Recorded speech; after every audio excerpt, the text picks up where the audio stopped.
Hello అండి. మీ తెలుగు ఛానల్‌కి స్వాగతం, సుస్వాగతం అండి. అట్టు మీద ఇట్టగా కారం ఎప్పుడైనా కారప్పొడి యేసుకొని తిన్నారా మీరైతే? ఒకసారి కామెంట్ చేయండి. అట్టాగే లైక్ కూడా ఇయ్యండి. పచ్చెనపప్పు, కందిపప్పు, ఎండుమిరపకాయలు, జీలకర్ర కావాలంటే తీసుకోండి.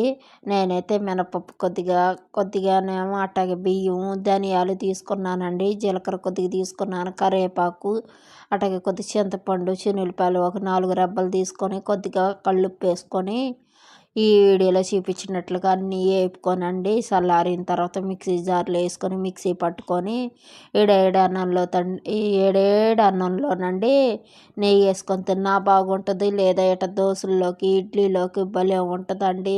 మీరైతే సబ్స్క్రైబ్ చేసుకోండి. అట్లాగే లైక్ కూడా ఇవ్వండి. అది ఒక బాక్స్లో కానీ ఒక డబ్బాలో కానీ పెట్టుకుంటే వారం రోజుల పాటు నిల్వ చేసుకోవచ్చండి. ఉంటానండి. ఇంకో వీడియోతో కలుస్తానండి.